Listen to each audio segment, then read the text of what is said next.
in this meeting. Differences in a system allows for change as agents negotiate and accommodate diversities in a system. Now, while a complex and diverse system has too many differences to count, the major shifts will happen around those differences that are most important to the system's overall functioning. Now, in this container, this room, we are about 30 people. Each of us represents a unique and special character. And if you try to deal with all these differences inside this container, you wouldn't be able to name all of them, much less consider the impact of all those differences on the whole.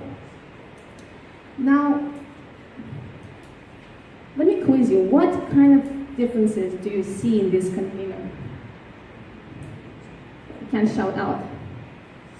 Any differences in this container? Age differences?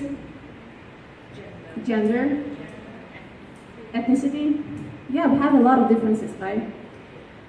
And they also can vary by degrees of diversity. For example, less or more experience in a given job, increasing, decreasing, or adding new differences in the system will shift the differences and generate new patterns in the system. Now, the last condition, exchanges, refers to how agents connect among themselves in a system and how the system connects to the greater environment. Now, exchanges can be accomplished through traditional human interactions. For example, a set of rules and regulations can help us make decisions. Now, what kind of exchanges do you guys see in this container? What exchanges you can observe right now? Yeah, exactly. I'm talking and you're actively listening. That's one exchange. Or if any of you listens to the traffic noises, this is another exchange. Now, great leaders know how to analyze these three conditions and take informed actions to generate new patterns to make great results. Now, we have all come across some common behaviors that could negatively impact the flow and productivity of a work environment if they left unchecked by its leader. Now, enough of the theory, let's do some practical work. I need some help to pick any leadership role in a Scrum, Agile environment, for example. What leadership roles do you know? Any role? Scrum Master.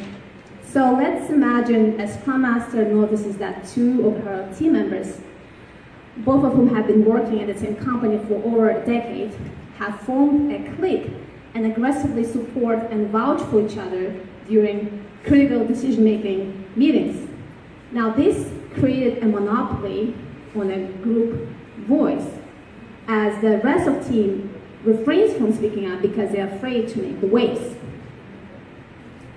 Now, using the CDE theory, how would you, as a great leader, address this problem? Actually, the first hand is on the slide. Actually, it's not. All right, so we probably want to analyze the issue, right? A great leader probably wants to know the dynamic of the team, what shapes its self-organization, and what will generate desirable patterns. Now, as you see in this scenario, two team members created a problem in the team dynamic. So a great leader probably will ascribe this issue as differences. Now next, the leader probably wants to provide a wise solution to this issue of differences.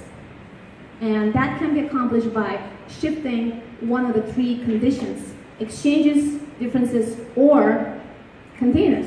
So which condition would you shift to bring about change? How would you deal with this problem? Who knows the answer? Container. Container? Anyone else?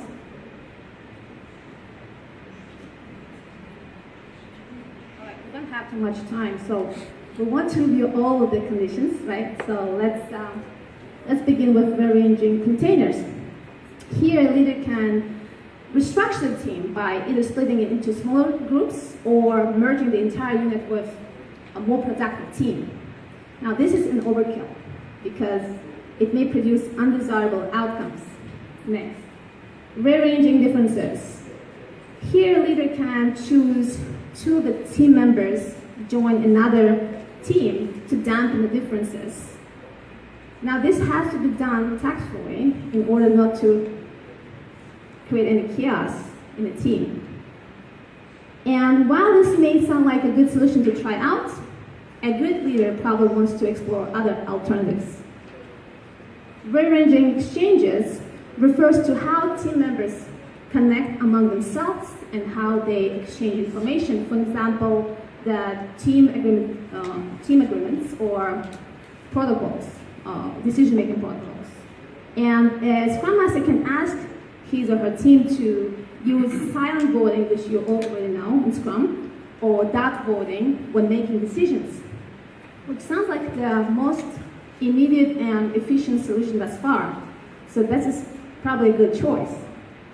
Now, keep in mind that only one condition is necessary to shift to bring about change.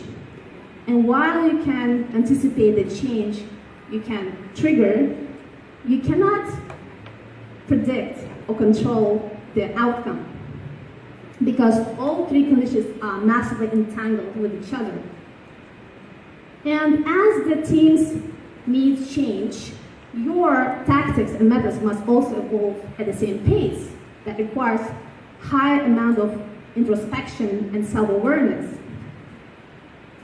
Now, think back to something that didn't go the way you wanted.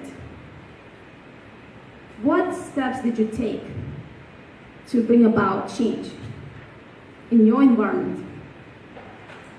That was it. Thank you so much. If you have any questions on CD theory, please contact me or come to me directly after this meeting. Thank you.